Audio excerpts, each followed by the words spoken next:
Balai Karantina Pertanian Lampung memusnahkan 700 kg daging celeng. Posko Tenaga Kontrak Daerah DPRD Pesisir Barat menerima 150 aduan.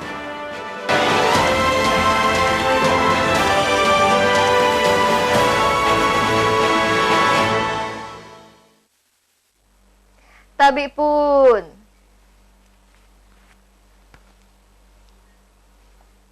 Selamat pagi pemirsa iNews di Bandar Lampung dan sekitarnya. Selama 30 menit ke depan kami akan menemani pagi Anda dengan berbagai liputan dari berbagai daerah di Lampung. Balai Karantina Pertanian Lampung memusnahkan 700 kg daging celeng. Daging yang dimusnahkan merupakan hasil sitaan daging tanpa dokumen.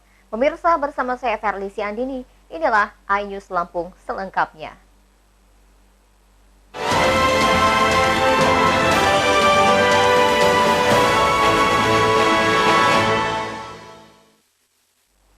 Balai Karantina Pertanian Lampung memusnahkan 700 kg daging celeng hasil sitaan di Seaport Interdiction Bakauheni, Lampung Selatan. Pemusnahan dilakukan dengan cara dibakar.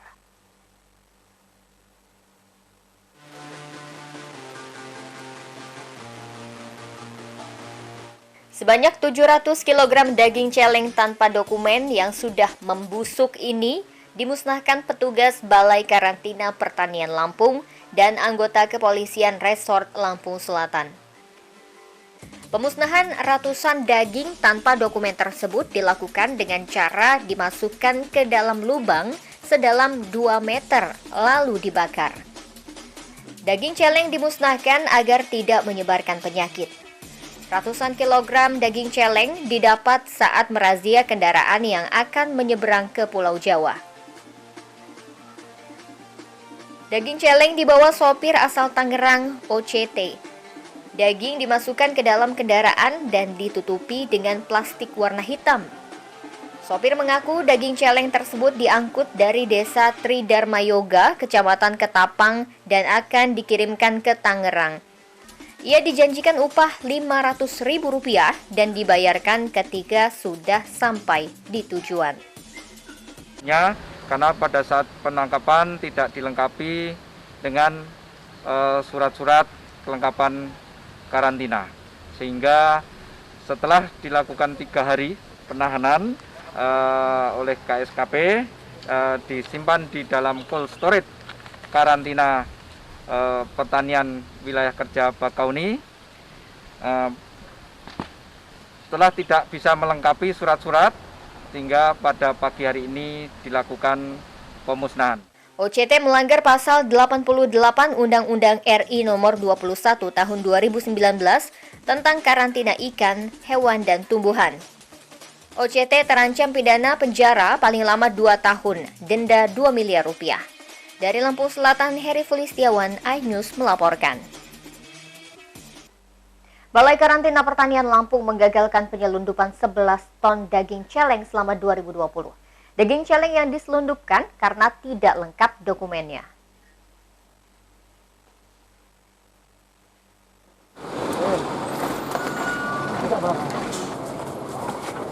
Balai Karantina Pertanian Lampung menggagalkan penyelundupan 11 ton daging celeng.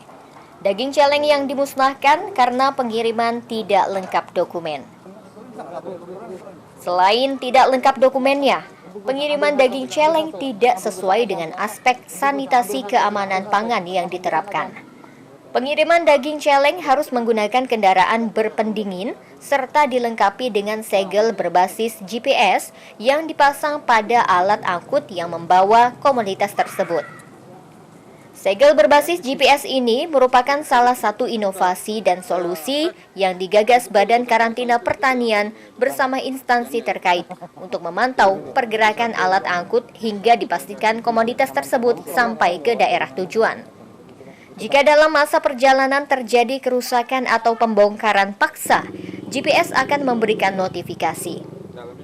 Terakhir pada 3 Februari, Kepolisian Sektor Kawasan Pelabuhan KSKP Bakauheni Lampung Selatan menyita daging celeng sebanyak 18 karung atau seberat lebih kurang 700 kg. Daging disimpan di dalam kendaraan dengan nomor polisi B2154TZZ. Pihak membawa atau mengirimkan daging celeng tanpa dilengkapi dokumen-dokumen yang sah telah melanggar ketentuan yang tertera dalam pasal 88 Undang-Undang Nomor 21 Tahun 2019 tentang karantina ikan, hewan, dan tumbuhan. Tim Liputan iNews melaporkan. Beralih ke informasi lain, Posko Pengaduan Tenaga Kontrak Daerah atau TKD di Sekretariat DPRD Pesisir Barat telah menerima sedikitnya 150 pengaduan. Banyaknya TKD yang kecewa karena kontrak kerjanya diputus disinyalir menjadi penyebab banyaknya laporan. Terima kasih Bapak sama Ibu sudah datang jauh-jauh dari Lemong.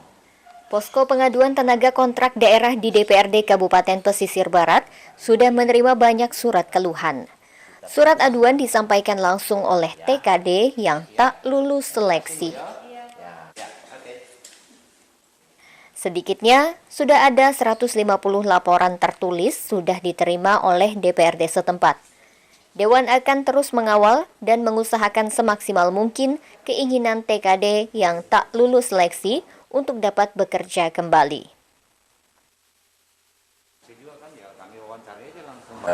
Kita berikan kesempatan kepada saudara-saudara kita yang tidak terima kontrak lagi. Jadi dalam kurun 2 hari ini kan sudah hampir lebih kurang 150 orang yang menyampaikan laporan tertulis kepada kita. Nanti kita tunggu beberapa hari ke depan. Nah setelah itu nanti mereka ini kita akan panggil ke kantor DPR ini, kita ajak hearing mereka, kita dengarkan aspirasi mereka. Karena satu proses dinamika administrasi itu yang harus kita lakukan, kita tidak bisa juga tanpa mereka membuatkan satu laporan tertulis. Sebelumnya, seleksi penerimaan tenaga kontrak daerah menjadi polemik. DPRD Pesisir Barat buka posko pengaduan untuk tenaga kontrak yang tak lolos seleksi. Banyak warga menduga seleksi tidak transparan dan tidak jelas parameter penerimaannya. DPRD pun membuka posko pengaduan terkait tenaga kontrak daerah yang tak lulus seleksi di tahun 2021. Dari Pesisir Barat, Enrico Ngantung, iNews melaporkan. Pemirsa, demi mendapatkan keadilan dan kepastian akan karirnya, sejumlah TKD yang tak lulus seleksi rela mendatangi kantor Sekretariat DPRD Pesisir Barat. Bahkan, tidak sedikit yang harus menempuh jarak hingga berkilo-kilometer untuk mengajukan laporan.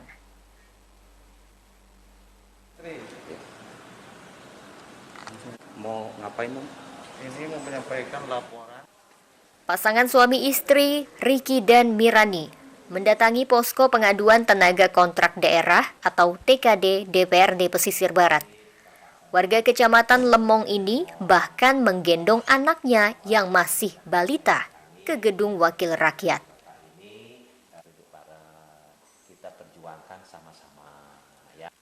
Kedatangan Riki dan Mirani untuk mengeluhkan nasibnya kepada DPRD yang dituangkan dalam laporan tertulis. Dengan raut wajah lesu, pasangan suami istri ini berharap bisa diterima kembali menjadi tenaga kontrak daerah.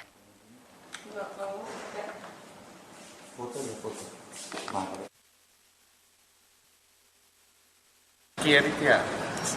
Di OPD mana? VPP Pertanian di Lemong, Kecamatan Lemong. Oke. Udah berapa lama Bang dulu kerjanya? Kerja dulu berapa lama? Udah sekitar kalau untuk TKS-nya sudah sekitar 9 tahunan. 9 tahun. Untuk kontrak ini sekitar 3 tahunan. 3 tahun. Udah berapa tahun di puskesmas? 3 tahun. Apa yang dikerjakan di puskesmas kita? Jadi staf Staf, karyawan. karyawan. Ibu juga sama, nggak lolos seleksi? Enggak. Nggak, jadi diputus? Iya diputus, nggak diperpanjang. Sebelumnya, pada Januari 2021 lalu, Pemkab Pesisir Barat melalui Badan Kepegawaian Daerah melaksanakan kegiatan pengurangan tenaga kontrak daerah.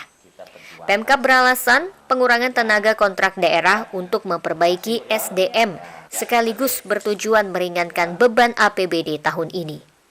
Dari pesisir barat, Enrico Ngantung, iNews melaporkan.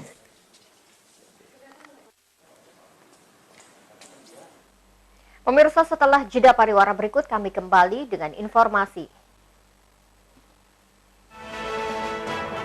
Aparat Polsek Gading Rejo, Pringsewu memeriksa pencuri di minimarket.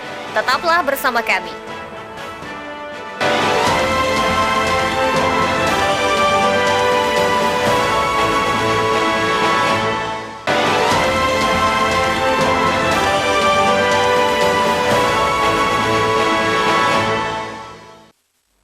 Anda masih menyaksikan iNews Lampung. Pemirsa, hingga kini aparat Polsek Gading Rejo, Pringsewu masih memeriksa 3 perempuan yang tertangkap saat mengutil di minimarket. Dari pemeriksaan, ketiga tersangka mengaku mencuri karena iseng.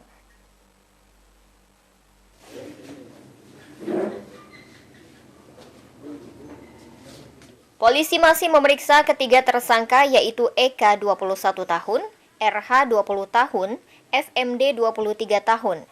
Eka dan RH merupakan warga Bandar Lampung dan FMD warga Tulang Bawang Barat. Ketiga perempuan ini ditangkap karena mencuri di beberapa minimarket. Sebagian besar barang yang dicuri merupakan kosmetik. Dari total 24 jenis barang yang berhasil dicuri, 22 barang terdiri dari kosmetik, sedangkan 2 barang lainnya berupa makanan dan masker. Pelaku sempat berusaha kabur usai mencuri dengan menggunakan kendaraan roda 4. Mereka akhirnya tertangkap di Pekon Wates Selatan, Gading Rejo. Mereka mengaku mencuri karena iseng. Rencananya barang hasil curian akan digunakan sendiri. Polsek Pringsewu izin Gading Rejo sedang melakukan pendalaman dalam proses pemeriksaan terhadap pelaku dan saya saksi. Untuk motifnya sendiri seperti apa, Pak? Sementara hasil dari pemeriksaan dari saya saksi, motif dari pelaku adalah iseng-iseng sebenarnya, Mas. Iseng-iseng. Pelaku ini berkuliah atau gimana? Berkuliah di salah satu universitas swasta yang ada di Kabupaten Pringsewu. Untuk kerugian sendiri mencapai berapa itu, Pak? Kerugian diperkirakan kurang lebih 1,5 juta. Sebelumnya, aksi pencurian ketiga perempuan ini viral di media sosial. Ketiganya ditangkap usai mencuri di 2 minimarket. Dalam melaksanakan aksinya, ketiga pelaku telah membagi peran. RH berperan mengalihkan perhatian karyawan dengan cara menanyakan berbagai barang. Kedua pelaku lain berperan mengambil barang-barang curian dan menyimpan di dalam tas yang memang sudah dibawa oleh para pelaku. Proses hukum lebih lanjut, pelaku berikut barang bukti telah diamankan di Polsek Gading Rejo. Pelaku dijerat pasal 363 KUHP tentang pencurian dengan ancaman hukuman 5 tahun penjara. Dari Pringsewu, Indra Siregar, iNews melaporkan.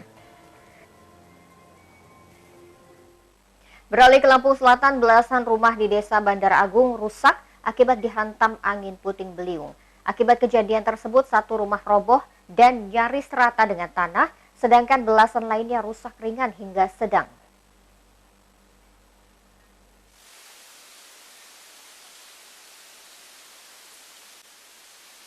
Belasan rumah di Desa Bandar Agung, Kecamatan Seragi, Lampung Selatan, rusak akibat dihantam angin puting beliung.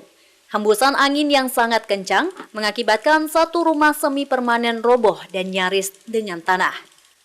Tak hanya merobohkan rumah, angin puting beliung juga merusak belasan rumah yang ada di wilayah tersebut. Rata-rata rumah mengalami kerusakan pada bagian atap, lantaran atap rumah yang rata-rata terbuat dari asbes ikut terbang terbawa angin. Beruntung pemilik rumah masih bisa menyelamatkan diri dan beberapa surat penting ataupun barang berharga lainnya. Tak hanya merusak rumah, angin puting beliung juga merusak beberapa gubuk tambak milik warga. Ibu dan kakak di dalam rumah. Tapi yang di dalam rumah nggak apa-apa? Alhamdulillah tidak apa-apa. Cuman barang-barang saja yang hancur beserta motor 2. Kalau kerugian berapa sih, Bang? Ya kerugian kalau mau dihitung semua ya berapa ya, sekitar 40-an lah. Angin kencang disertai dengan hujan deras yang terjadi pada hari kemarin, yaitu pada hari Minggu sekitar pukul 17 waktu Indonesia Barat. Adapun kerugian ataupun korban yang mengalami dari akibat musibah ini, yaitu ada sebanyak 14 rumah, 1 rumah roboh, kemudian yang 13 rusak ringan. Meski tak menelan korban jiwa, namun akibat kejadian ini kerugian ditaksir mencapai ratusan juta rupiah. Dari Lampung Selatan, Heri Fulistiawan, iNews melaporkan. Masih dari Lampung Selatan, Desa Cintamulya, Kecamatan Candipuro, kini digelari sebagai Desa Cerdas atau Smart Village. Pelayanan publik di Desa Cintamulya kini sudah berbasis aplikasi.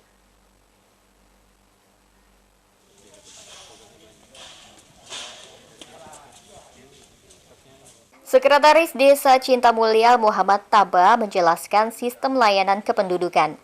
Warga yang membutuhkan layanan surat menyurat tinggal memasukkan nomor induk kependudukan di komputer layar sentuh di balai desa. Mereka dapat memilih layanan apa yang diinginkan. Dari situ, sistem kemudian memberikan layanan dan segera selesai di balai desa tersebut. Warga desa yang sedang berada di tempat lain pun tetap bisa mengakses layanan dengan masuk ke situs Desa Cintamulya. Mereka dapat mencetak surat yang dibutuhkan. Layanan yang dikenal dengan Smart Government itu kini menjadi salah satu andalan pelayanan Desa Cintamulya. Selain itu, warga desa juga tengah mengembangkan sistem pertanian pintar atau Smart Farming. Smart Farming memanfaatkan lahan pekarangan yang terbatas untuk bercocok tanam dan menjadi wisata edukasi berbasis pertanian pekarangan rumah. Anggota Komite 4 DPD RI Abdul Hakim dalam kunjungannya memuji program ini. Ia akan membantu memberikan akses perizinan terhadap produk yang dikembangkan warga desa agar dapat masuk ke pasar modern, minimarket, dan swalayan lainnya. Ternyata kemudian Desa Cintamulya telah membuktikan itu. Ternyata desa bisa. Kami bangga dengan semangat kebersamaan, semangat gotong royong, dan semangat saling bahu-membahu. Ternyata ketika bersinergi kita bisa menghasilkan sebuah prestasi yang sangat luar biasa. Kini, warga Desa Cintamulya sedang mengembangkan tanaman seledri untuk menambah ekonomi keluarga. Tim Liputan iNews melaporkan. Pemirsa, setelah pesan-pesan berikut ini kami kembali dengan informasi. Modifikasi kopiah dengan Tukus Lampung. Sesaat lagi hanya di iNews Lampung.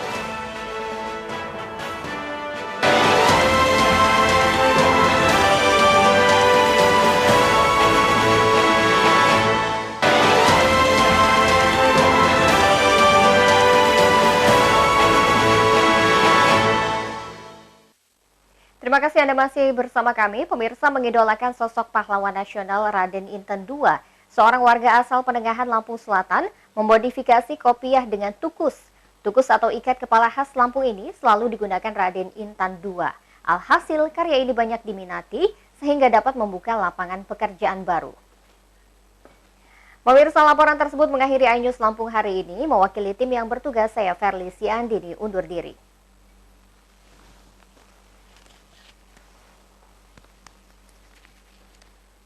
Jangan lupa untuk memakai masker saat berada di ruang publik karena masker tidak hanya melindungi Anda, tapi juga orang terdekat. Selamat melanjutkan aktivitas Anda. Terima kasih dan sampai jumpa.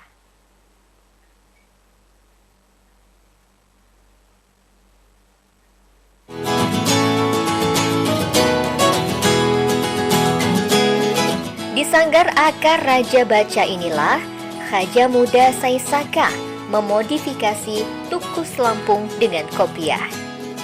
Warga desa Kuripan, Kecamatan Penengahan ini memiliki ide melestarikan ikat kepala asli Lampung.